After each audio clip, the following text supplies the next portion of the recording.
तर त्याने 1818च्या लढाईनंतर लिहून ठेवलेले आहे की मराठे ही प्रचंड सूरवीर अशी जमात आहे आणि इंग्रजांचा खरा जर शत्रू कोणी असेल तर या वर्षामध्ये ते मराठेच आहेत आणि छत्रपती शिवाजी महाराजांचा योग्य वंशज पुण्याच्या गादीवर नसलेचा परिपाक म्हणून इंग्रजांचा विजय झालेला आहे.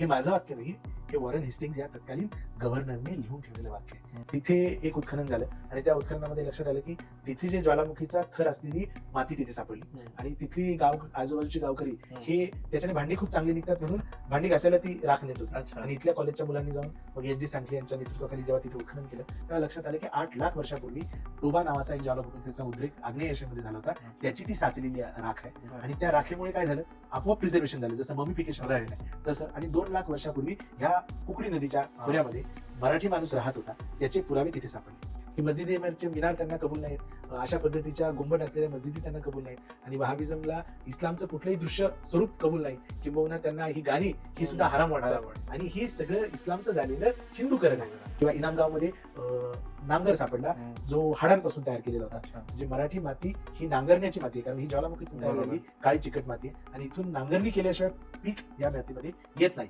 याची जाणीव 6000 वर्षापूर्वी पण होती. तर महाराष्ट्रातला जर तुम्ही डीएनए तपासला तर त्याच्यामध्ये महाराष्ट्रामध्ये जे काही मूलनिवासी आहेत, जे कोळी असतील, भिल्ल असतील आणि आदिवासी असतील, हे ऑस्ट्रेलियन पद्धतीच्या म्हणजे इथून खाली दक्षिणेच्या खाली साधारणतः आपण माहिती आहे की गोंडवाना जेव्हा होता तेव्हा आपण पूर्वी मदागास्करला चिकटलेलो होतो आणि ऑस्ट्रेलिया, भारत, आफ्रिका हे एकमेकाला चिकटलेले होते आणि जहांगीरला अतिशय तिरस्कार वाटावा आणि क्रमांक 1चा शत्रू वाटावा असं जर कोणी माणूस असेल तर तो मलिक अंबर. म्हणजे जेवढा दुश्वास म्हणजे जेवढं वैर छत्रपती शिवरायांशी औरंगजेबाने पत्करलं होतं तशाच पद्धतीचं वैर मलिक अंबरशी जहांगीरने पत्करलं होतं. आणि त्याच्यामध्ये एक छोटंसं काचेचं कपाट आहे, त्या कपाटामध्ये मध्ययुगीन भारताचा इतिहास आहे. त्या कपाटामध्ये मल्हारराव होळकरांची तलवार आहे, दाराशुकोची तलवार आहे, औरंगजेबाची तलवार आहे, म्हणजे 600 वर्ष एकामेकांच्या नरडीचा घोट घ्यायला येणाऱ्या सगळ्या तलवारी एकाच कपाटात ठेवलेल्या आणि परंतु मी जशी ती वागणुकं दिसली गुडघ्यावर आलो, त्याचं दर्शन घेतलं आणि मी थरारून गेलो. माझ्या दृष्टिकोनातून ती लाख मोलाची नव्हे तर जगाच्या पाठीवर सगळ्यात जास्त किमती अशी गोष्ट होती ती म्हणजे ती महाराजांची वागणूक. बरं, त्या वागणुकांची बनावट तुम्ही बघितली तर गावाकडचा कुठलाही लोहार 1-2 तास खटपट करून 200-500 रुपयात सहज बनवून देईल. त्याच्यामध्ये काही रत्नजडीत काही नाही, हिरे नाही, काही नाही.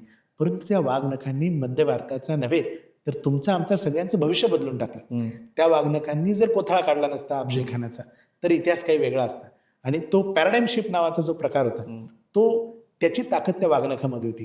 आता वाघनखांचं मूल्य म्हटलं तर ते काही हिरे जडीत नाही, स्वर्ण जडीत नाहीत, त्यांचं 150, 200, 500 रुपयाच्या पलीकडे मूल्य नाहीत, परंतु त्याच्या मागे छत्रपती शिवाजी महाराजांचा विचार होता, डोकं होतं, तो जो कावा होता, तो जो आहे तो जास्त महत्वाचा आहे.